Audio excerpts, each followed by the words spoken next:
Pronto.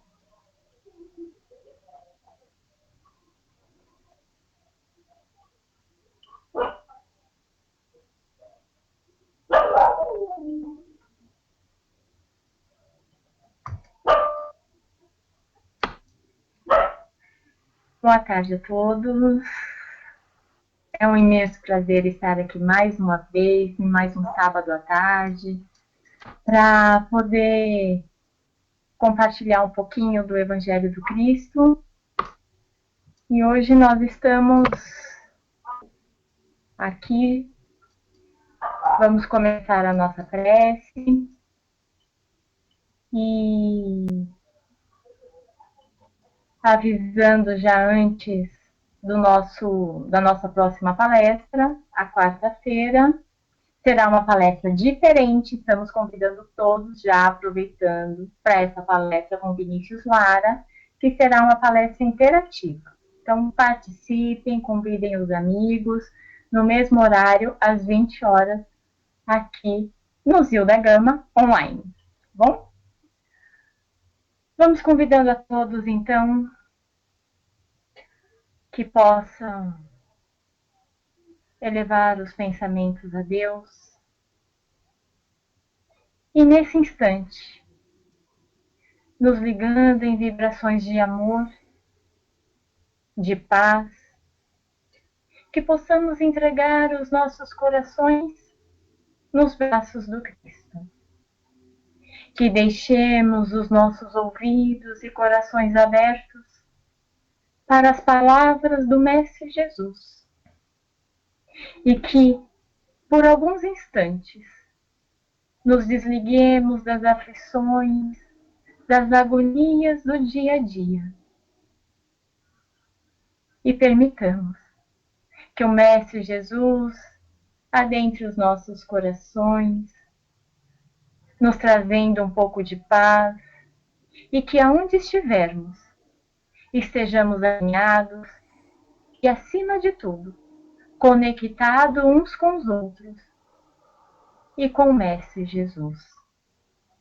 Agradecidos desde já por essa oportunidade de falar sobre o Cristo, nós iniciamos os trabalhos de hoje. Assim seja, graças a Deus. Nossa palestra de hoje é com Rony Couto. Rony, fica à vontade, sinta-se em casa. Obrigado. Vamos só ajustar aqui a nossa tela.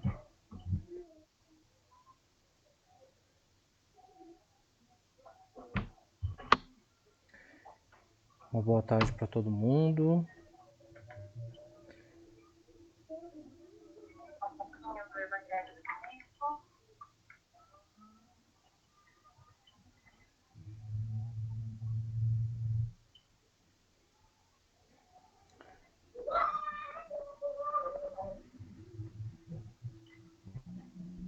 Muito bem. Então, boa tarde para todo mundo. Vamos iniciar então agora sim. Sempre tem um ajuste técnico a fazer, né? Então a gente está aqui das nossas casas. Já faz alguns dias, né? Algumas palestras que a gente consegue juntar pessoas de longe, né? De bem de longe, graças à tecnologia, né? Então hoje mais uma vez, então a gente está aqui reunido para poder falar um pouco sobre direitos e deveres.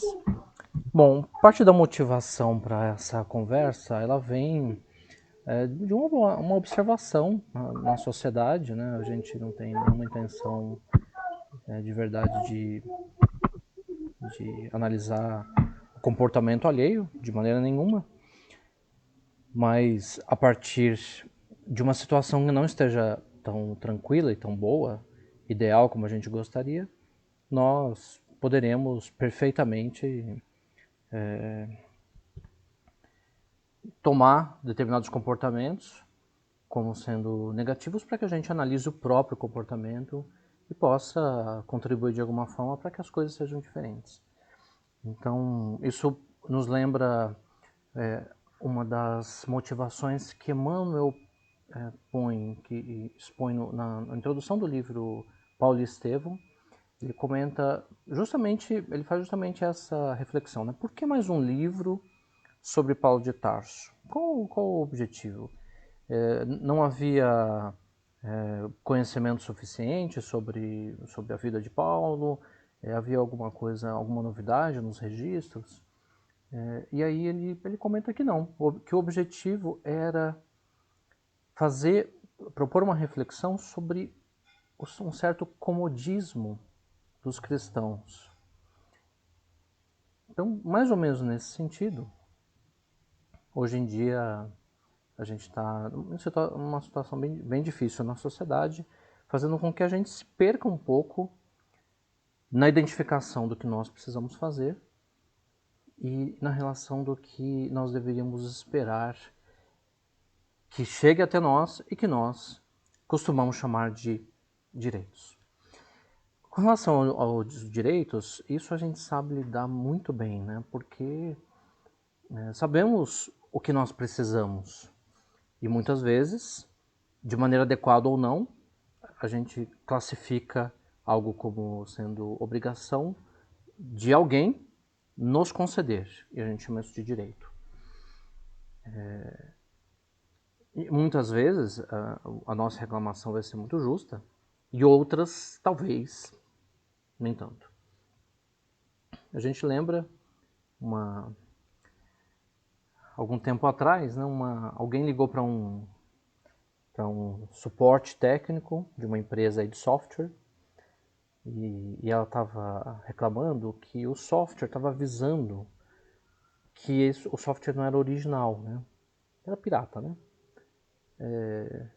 Sem juízo de valor, né, sobre a questão. O problema não é esse, né? O problema é que ela estava exigindo algo da empresa de software que não cabia, que ela estava classificando como direito, mas que na verdade ela não tinha esse direito porque ela não havia comprado, né, o produto. Mas o interessante nesse caso é o quanto a pessoa ficou indignada por ela não ter sido atendida. Isso mostra um pouco de quanto a gente está, às vezes, se perdendo na questão de entender o que nós temos direito ou não.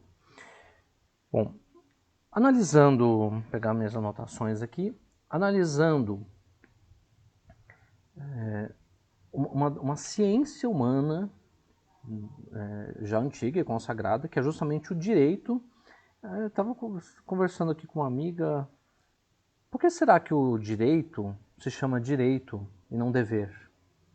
Pô, será que não seria exatamente isso?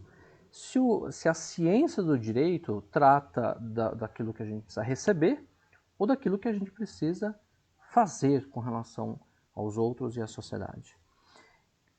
E observando a etimologia, ou seja, a origem da palavra, a gente chega à conclusão que o direito, a ciência chamada direito, que muitos de nós, né, possivelmente muita gente que está aqui junto com a gente,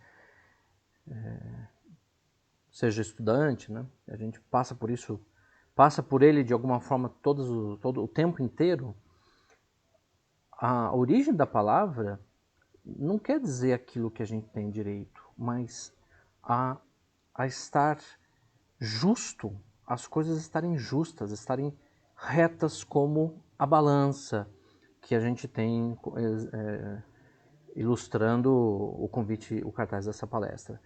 Quando a balança da justiça está reta, equilibrada, sinal que ela está direita, está obedecendo o direito, que é a justiça.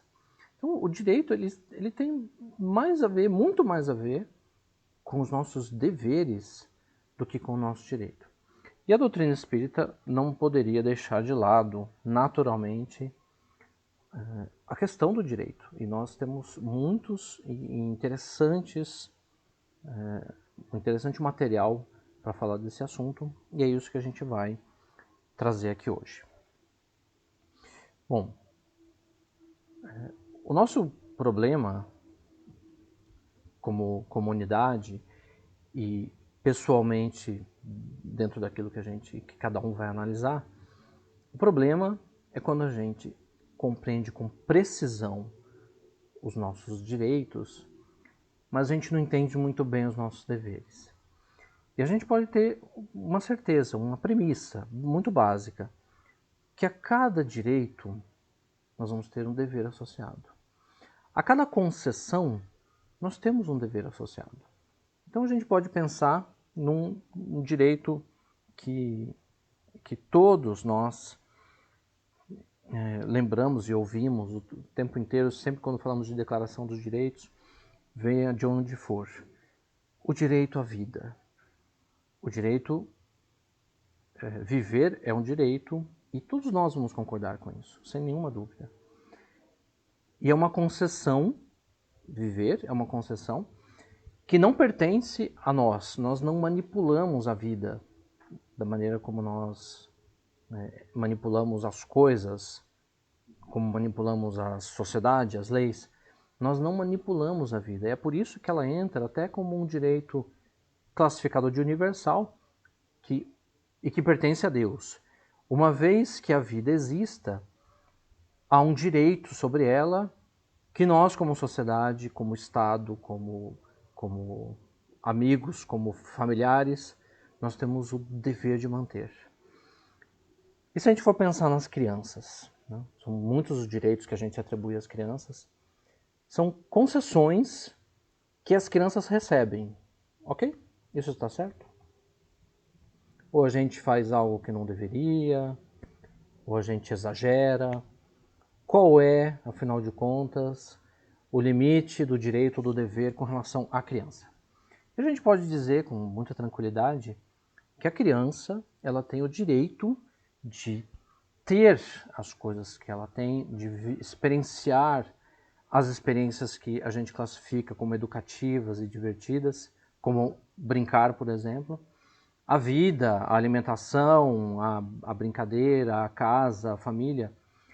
E é uma concessão que não tem dependência, que não tem contrapartida, porque a criança ela não consegue, por ela mesma, alcançar essa condição. E é justamente isso que a natureza propôs a nós. A criança, sendo frágil, ela não tem condições de, por ela mesma, ir atrás das condições que ela necessita para viver. Por isso, torna-se um dever de todos aqueles que estão com elas, conceder e fazer com que elas possam usufruir da vida, da alimentação, da educação. E é um direito das crianças e é um dever de quem cuida delas. Inequívoco. Isso não vai haver dúvida de nenhum aspecto. O que não é verdade com relação aos adultos, por exemplo. Adultos com saúde, com força, com inteligência. O direito de ter uma vida, de viver em sociedade, de ter um trabalho, está automaticamente atrelado a deveres que, uma vez não cumpridos, os direitos passam a serem retirados. E chegando até o nível mais grave na sociedade, que é o próprio direito à liberdade, quando a pessoa não se comporta segundo as regras da sociedade. E em outros lugares, o que certamente é um erro, até a própria vida pode ser retirada da pessoa, como no caso da pena de morte que existe em alguns lugares do mundo. Do ponto de vista doutrinário, entrando agora precisamente na questão da doutrina espírita, a gente vai ler aqui uma frase de Joana de Ângeles, está no livro Desperte e Seja Feliz, para a gente aprofundar um pouco mais a questão dos recursos que nós temos, que nós muitas vezes não fizemos nada para receber, são concessões da vida, da reencarnação, mas que a gente pode até esquecer, mas eles possuem, sem dúvida, um dever associado a eles. Capítulo técnicas de reabilitação. Ela diz o seguinte, ó, nem sempre o êxito e o aplauso, o apoio como a glória terrestre significam conquistas valiosas para o espírito. Cada um representa, invariavelmente, um empréstimo divino, de forma que o aprendiz humano invista esses estímulos no próprio crescimento. Então, êxito, aplauso, riquezas, inteligência e tudo mais que nós muitas vezes temos aqui na vida terrestre como agraciados, como se recebêssemos completamente de graça e que a gente pode muitas vezes nos acomodar e desviar dos nossos objetivos pela ilusão que eles podem trazer. São empréstimos que, uma vez não bem utilizados, eles podem ser retirados a qualquer momento ou no fim de uma existência.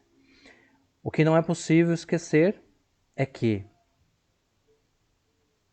cada recurso que nós temos, recursos são diversos.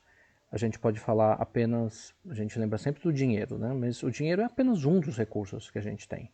E nem sempre é o mais importante. Cada recurso, ele dá é uma concessão, como na parábola dos talentos, que nós temos que fazer se multiplicar. E principalmente no próprio crescimento. Esquecer disso é a gente estar iludido, estar desviado do caminho que nós certamente teremos de responder. Bom, seguindo aqui com a nossa análise, o dever, direito, acredito que todos nós saibamos muito bem lidar com isso, né? Mas com o dever nem tanto. O dever social, trabalhista, isso a gente compreende muito bem, que ele é sempre imposto pela lei. E na lei humana, na maioria dos casos, a gente vai ver o dever sendo punido, não estimulado, não um dever estimulado, que as pessoas possam se sentir felizes e recompensadas por cumpri-los, mas elas serão penalizadas por não cumprir o dever. É um dever simples. Toda vez que acende uma luz vermelha num cruzamento e eu estou dentro de um carro, eu tenho que parar.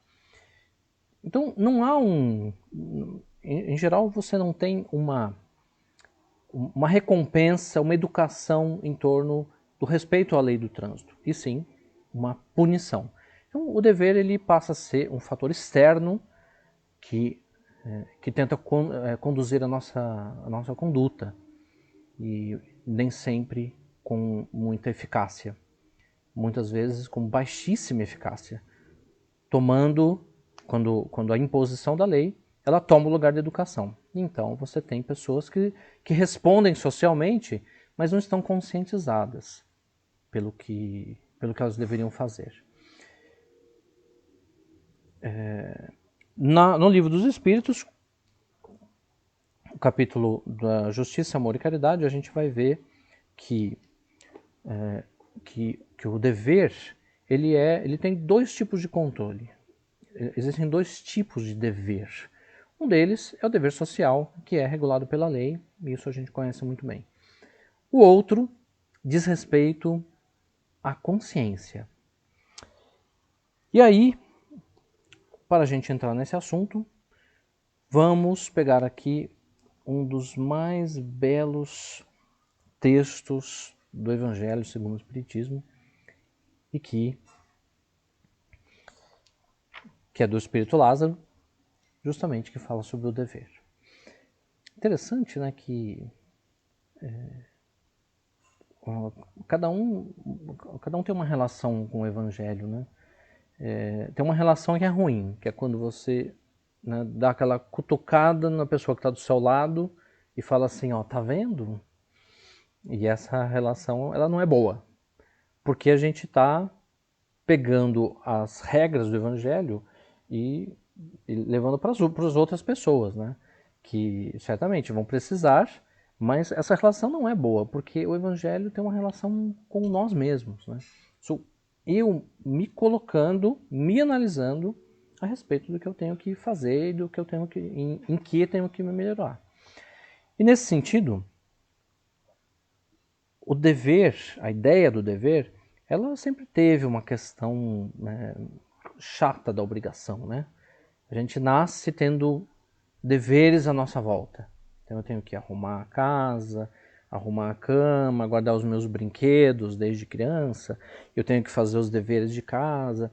Então a palavra dever, assim como a palavra trabalho, ganha conotações ruins que fazem a gente olhar um texto desse no Evangelho e dizer assim, mas que chato que deve ser isso. Cumprir o dever deve ser aquela coisa aí enfadonha que ninguém quer fazer e que não vai trazer felicidade nenhuma. Esse talvez seja um senso comum a respeito do dever. Mas aí, comentando a nossa própria experiência ao ler um texto como esse, é outro tipo de dever, é outra relação.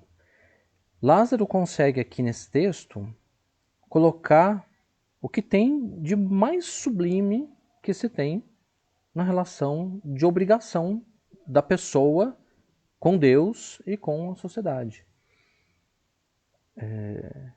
É um texto alegre, é um texto que nos eleva. Essa sempre foi a relação com esse tipo de abordagem que Lázaro nos traz. Então, ele enumera aqui diversas características do dever que, pessoalmente falando, sem falar dos demais, né, sem falar da experiência que os outros possam vir a ter, mas que a gente pode compartilhar eventualmente, claro, né, era uma ideia de comportamentos que eu não sabia que existia. Eu não sabia que poderia ser dessa forma. Que havia uma obrigação com relação a Deus que pudesse nos fazer sentir dessa forma. E nesse sentido, quando a gente pensa no dever, como está colocado aqui, nos dá vontade de cumprir o nosso dever. E para isso a gente precisa entender melhor do que ele está falando e como que isso se reflete na nossa vida. Então ele usa diversas metáforas e diversas explicações para o dever. Ele diz: o dever é uma obrigação moral, primeiro para consigo mesmo e depois para os outros. E aí começa um pouco da dificuldade, porque a questão moral, ela nem sempre se prescreve. Nem sempre você diz algo a respeito do que é moral e ético e isso encontra ressonância no outro. Muitas vezes isso vai ser uma relação muito particular. Você dizer, eu tenho o dever de ajudar alguém. Esse dever é só seu. Muitas vezes as pessoas que estão em volta vão dizer que você está sendo um bobo. Você está sendo enganado, porque você está querendo ajudar. Mas a sensação do dever, ela é sua, não é do outro. Ela é minha e não do outro. Uma obrigação ética que eu sinto com relação a alguém e que ninguém precisa necessariamente entender nem concordar. O dever é a lei da vida. Ele é a recompensa da razão. E a gente precisa entender o que é isso, né?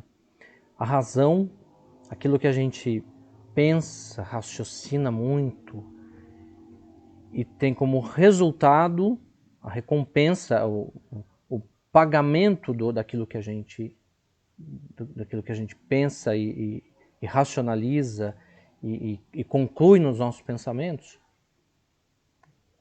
pode ser o dever. Pode ser, né? Pode ser a identificação do dever que passou pela nossa razão e que a gente entendeu que é isso que tem que ser feito e chega até nós como o galardão, como ele coloca aqui no texto, que significa uma recompensa. Bom, ele vitaliza a alma para o progresso. Fraqueza a gente entende muito bem o que é, né? Tô sem coragem, tô sem gosto, sem colorido. O dever surge para fazer o serviço contrário, vitalizar e fortalecer para o progresso.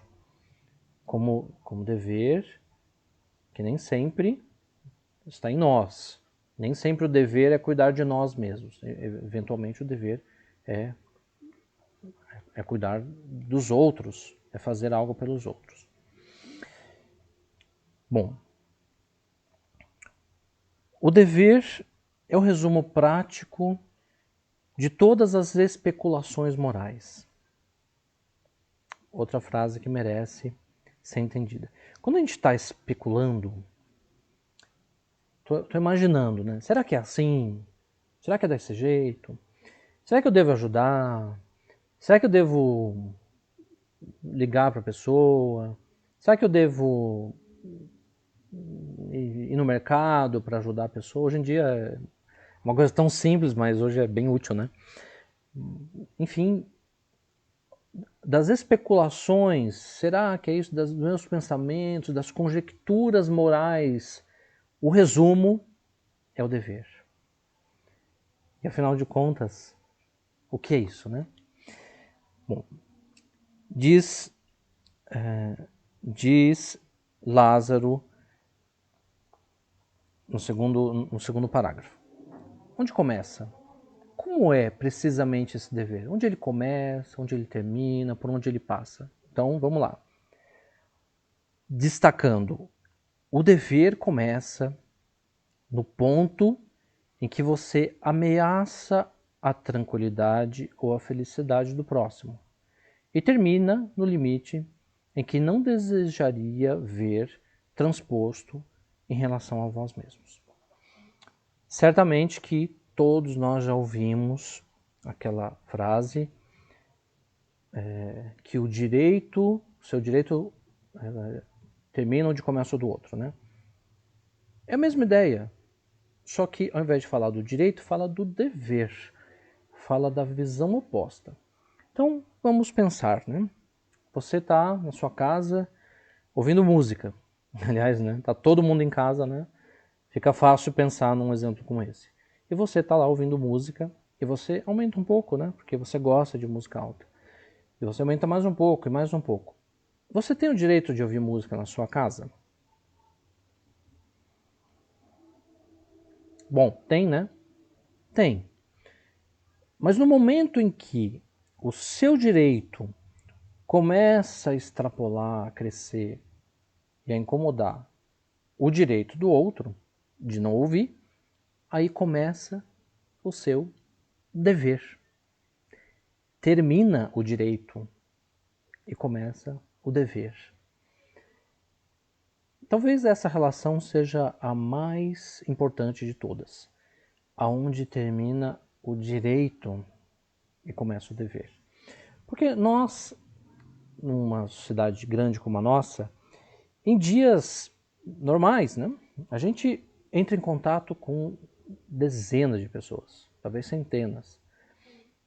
Hoje em dia estamos um pouco mais, né, a gente está um pouco mais isolado, mas as interações elas permanecem, e às vezes de maneira mais,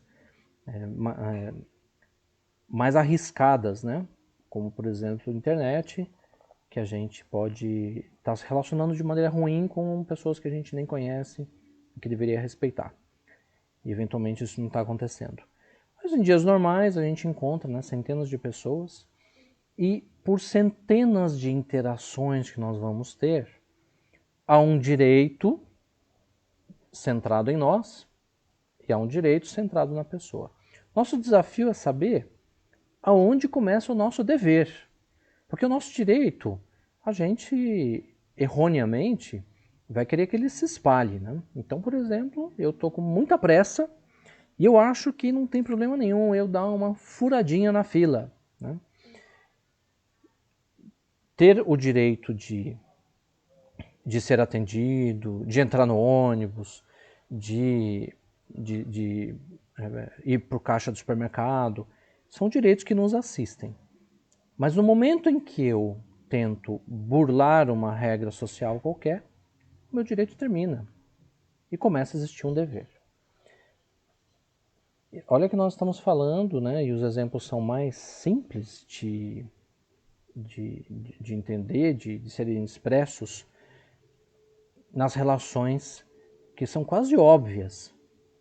Imagina o que acontece quando nós passarmos os exemplos e as ideias para os comportamentos éticos, sobre os quais não há definitivamente nenhum tipo de legislação.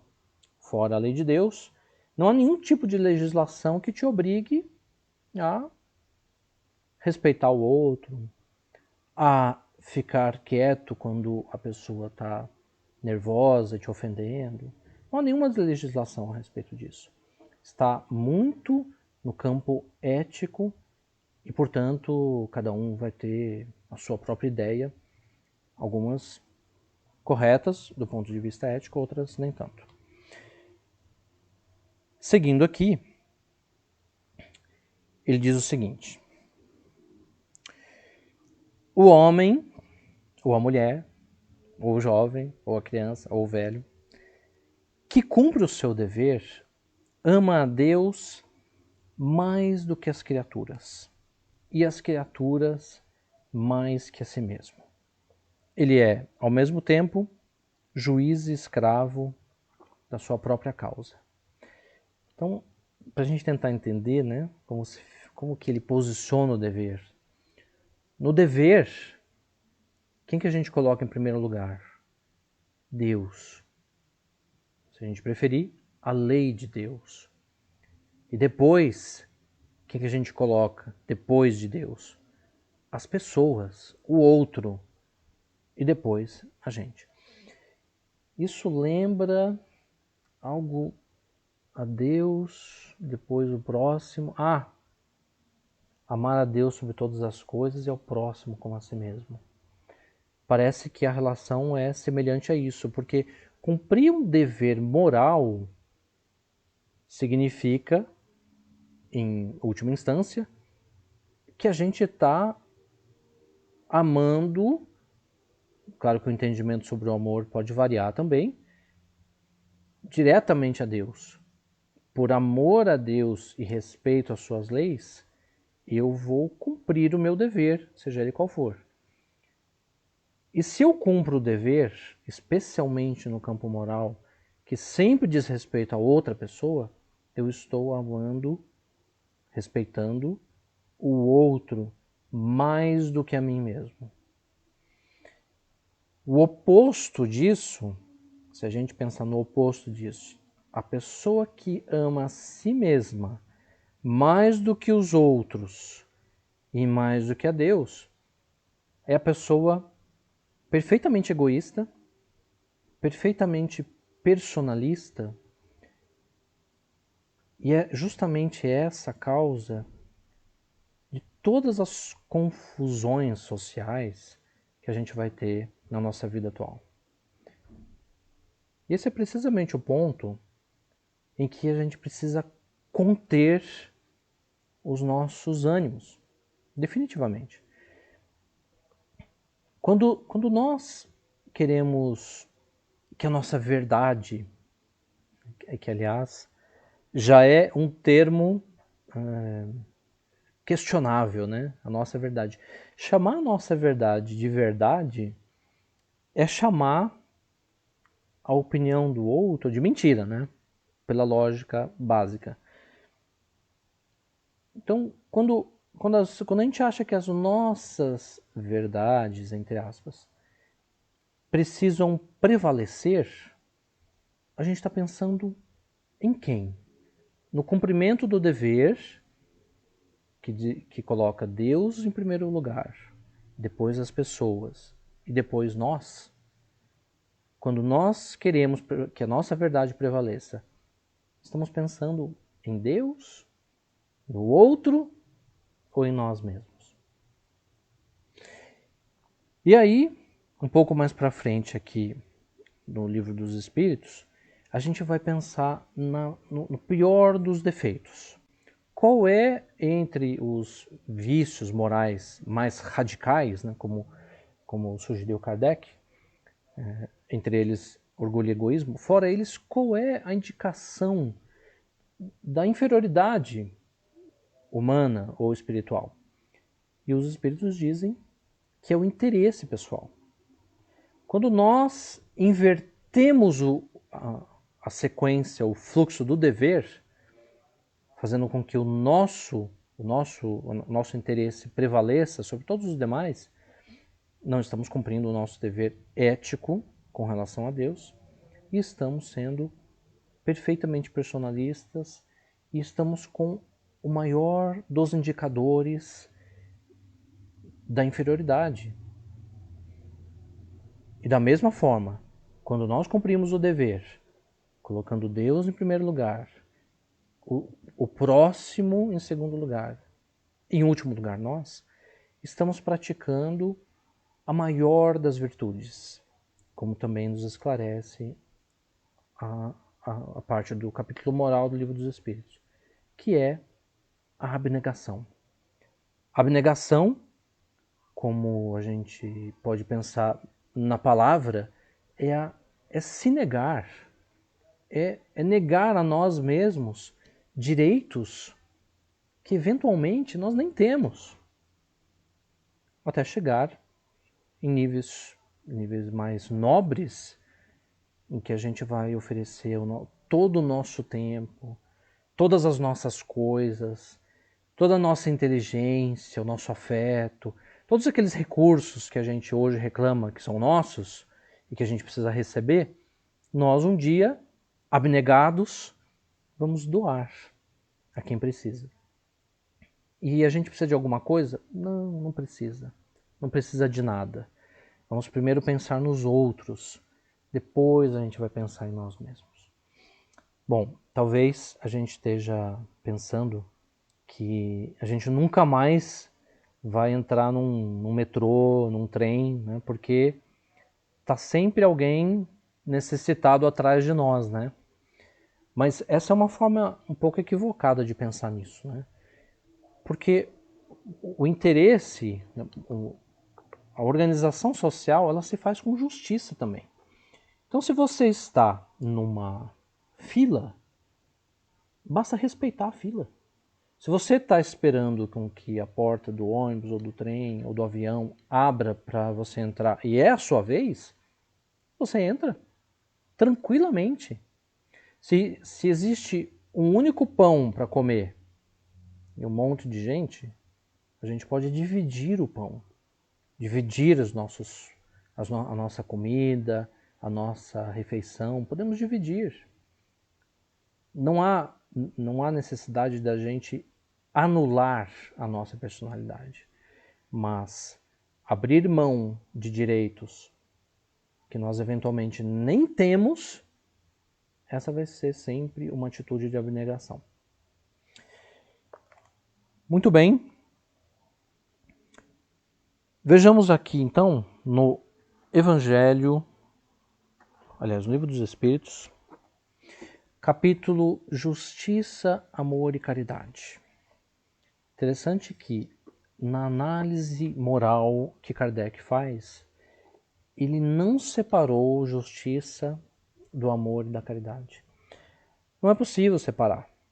Você vai ser justo sem amor e sem caridade, alguma coisa vai falhar ali. Então, justamente aqui na pergunta 876, Kardec justamente pergunta a respeito da lei moral, da lei humana e da lei de Deus. Então, vamos ver aqui.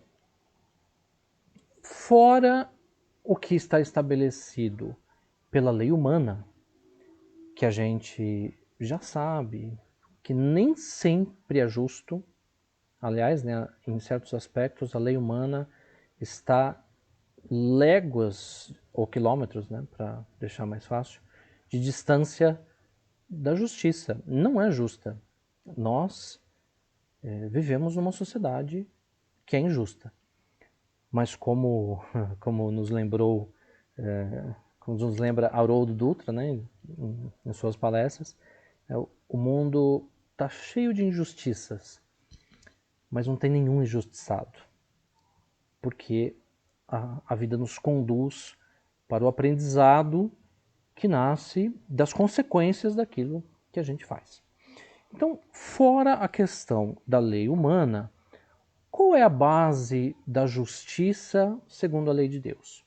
Então, os Espíritos nos dizem aqui: querer para os outros o que você quer para você mesmo. Que é algo que Jesus colocou e que se tornou uma regra que nunca falha. Querer para o outro o que você quer para você mesmo. Não é o contrário, né? Primeiro eu, aí eu tô confundindo as coisas, né? É eu pensar no outro como se fosse a minha própria existência ali, a minha própria personalidade, e já que eu sei o que eu quero, então eu transporto esse desejo para o outro e vou então respeitar, vou colocar, dividir as coisas, vou fazer com que o direito do outro possa ser atendido naquele momento. Então, os espíritos continuam aqui. Deus pôs no coração do homem a regra de toda a verdadeira justiça. E essa frase é algo para a gente pensar, que Deus colocou no nosso coração a regra da verdadeira justiça.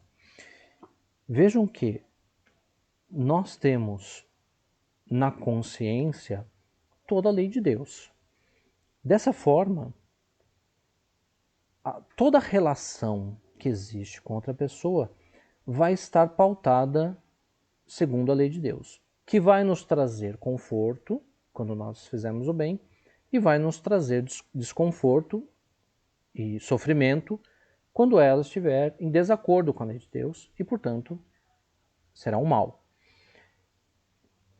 Então, dentro da lei de Deus, nós vamos poder dizer com segurança que entender o que o outro quer com base no que nós queremos é uma regra boa.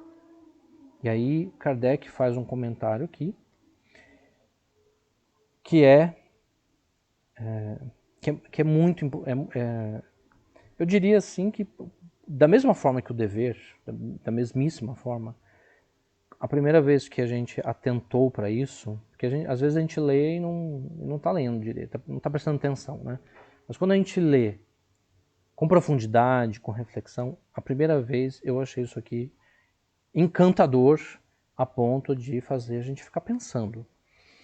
Desde todos os tempos, o homem, e em todas as crenças, o homem sempre procurou prevalecer o seu direito pessoal. Então, assim, eu, em primeiro lugar, o meu direito pessoal é o que tem que prevalecer. É isso que vale. O meu direito. Então, primeiro eu. Então, vamos alimentar todas as pessoas? Vamos, mas vamos eu em primeiro lugar, né? Primeiro aqui, depois os outros. Nós temos direito à felicidade? Temos, mas desde que, né, a minha felicidade seja atendida primeiro. Sempre foi assim. Sempre e continua sendo. Nós estabelecendo o direito pessoal como regra, que ele prevaleça. E aí escreve Kardec que o sublime da religião cristã foi tomar o direito pessoal por base do direito do próximo. Então, o que é que o próximo quer? Ele quer aquilo que eu também quero. Portanto, ele quer e precisa ser atendido precisamente naquilo que eu também quero. O outro que está ali do seu lado, sofrendo, sorrindo, seja lá o que for, ele tem direitos que também dizem respeito a você. E você sabe, porque você também sente essa necessidade. Essa é a sublimidade da religião cristã. Fazer com que a gente compreenda o que o outro quer, porque a gente consegue se colocar no lugar dele. E isso tem um nome, que é a empatia. E o interessante, o mais interessante que a gente aprende também na nossa doutrina, que existe para que ela modifique a cada um de nós e, portanto, modifique o mundo, nós precisamos desenvolver empatia. Ou seja, se tem alguém sofrendo, que eu saiba entender o sofrimento da pessoa e me colocando no lugar dela, eu posso pensar, o que eu quero? O que será que aquela pessoa quer? Bom, é simples. Se eu estivesse no lugar dela sofrendo, eu ia desejar um abraço, um remédio, uma conversa. Não é isso que eu ia querer? Então, é simples. É só oferecer isso para ela. E quando nós temos dificuldade de entender o que o outro está sofrendo, a vida pode nos colocar no lugar daquela pessoa. E isso não é ameaça, porque não é assim que a justiça divina, não é assim que Deus propõe o progresso espiritual nosso através de ameaça. Mas é necessário nos conscientizar disso. Que uma vez que a gente não consiga entender o que é passar fome, a vida pode nos colocar na condição de famintos. Porque aí nós vamos entender o que aquela pessoa passou e a gente não ajudou. A gente vai ter muitas pessoas solitárias, depressivas, tristes. E se eu não consigo entender isso, e eventualmente chame por outros nomes, como frescura, isolamento, ser antissocial, né? Diferente do isolamento social, né? Ser antissocial é não querer contato com ninguém, nem mesmo, né, por nenhuma forma. Se eu não entendo o que essa pessoa está sentindo e não tento me aproximar, eventualmente eu possa estar em circunstâncias em que isso me traga também tristeza, solidão, para que eu compreenda qual é a situação vivida pelas pessoas e que eu não quis ajudar. Isso é parte natural do nosso processo educativo, ter diversas experiências. Mas as experiências, elas vão ser recursos na nossa mão. Alguns recursos vão nos empurrar pelo sofrimento. E outras circunstâncias e recursos podem nos puxar, nos convidando a crescer, nos favorecendo o crescimento. A gente precisa, num momento de conscientização espiritual que nós estamos vivendo, e somos candidatos a isso. Nós temos total condição de assumir o nosso papel e ter domínio das circunstâncias que vivenciamos. Temos total condição disso. Precisamos tomar as rédeas da nossa vida, para que a gente possa ser multiplicadores, sermos instrumentos de Deus, sermos aqueles que vão estender a mão a quem precisa. Não há problema precisar de ajuda, nunca houve e nunca vai haver. Mas se nós temos condição, em algum momento da nossa existência, de estender a mão, a gente precisa estender. Não há dúvida sobre isso. Precisamos ajudar.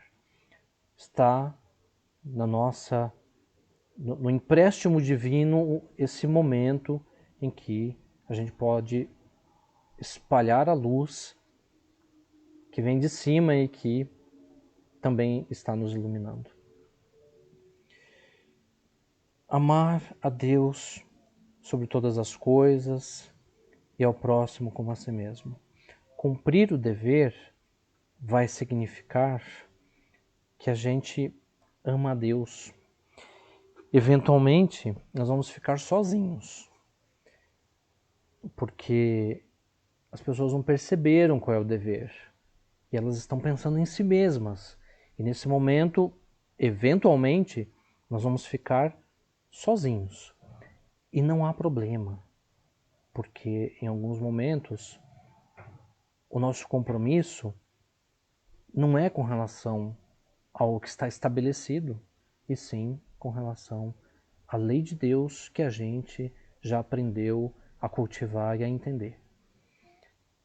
Esse é o nosso compromisso, entender que há direitos que nos cabe, que nós podemos reclamar, não há problema, mas que ao lado de cada direito que a gente imagina ter, há uma infinidade de deveres que eventualmente nós não estamos cumprindo. E esse é o problema. Esse vai ser sempre um compromisso firmado com Deus, com os nossos amigos, com os nossos amigos espirituais, e que, uma vez não cumpridos, eles ficam adiados.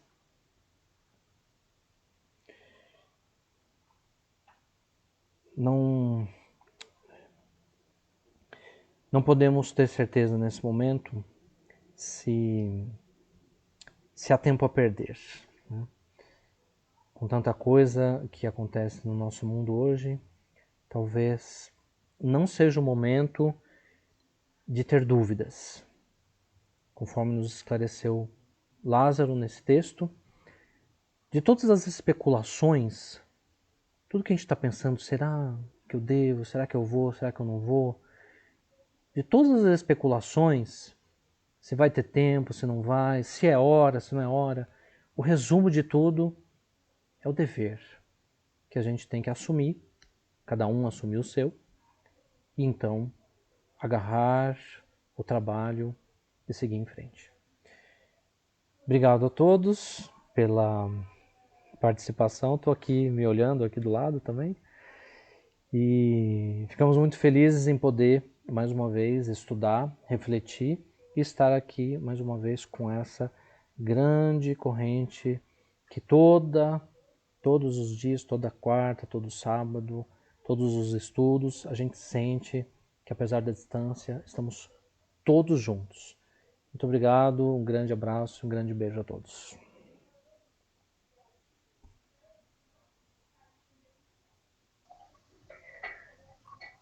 Nós agradecemos, Rony, pelas palavras de hoje. Acho que é um momento bastante oportuno para falar sobre direitos e deveres. Muito obrigada. Agradecemos também hoje a nossa plateia, tem plateia de bastante longe aí, temos Itália, Portugal, Rio de Janeiro, Águas de Lindóia, Embu das Artes. A todos o nosso muito obrigado. E aqueles que estão conosco todos os dias, e possamos permanecer sempre juntos. Lembrando que estamos de portas fechadas, mas que continuamos aqui, prontos para atender aqueles que precisam. Então, se você precisa de uma conversa, conversar com alguém, manda uma mensagem para a gente pelo Face. Os nossos atendidos entrarão em contato para poder atender da melhor forma possível. Estamos longe, mas não separados, ok? Vamos então... desculpa, vamos lembrar também que essa palestra fica depois no Face e no YouTube para quem quiser assistir e compartilhar depois, tá bom? Vamos então convidando a todos a mais uma vez elevar o pensamento ao mais alto divino Mestre Jesus.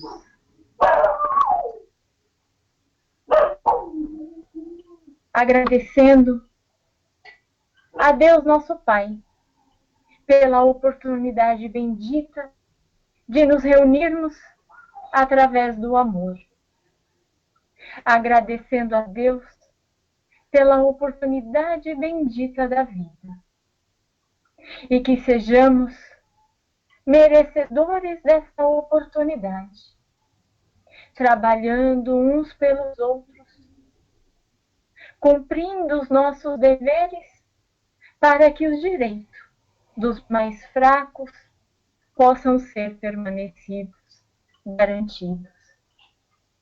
A ti rogamos, ó Mestre querido, pela nossa casa, pelos nossos companheiros de trabalho, e neste momento tão difícil em que o nosso país e todo o nosso planeta se encontram, que possamos juntar as nossas energias de amor, levando a coragem, a fé a todos os irmãos espalhados por todo o nosso planeta.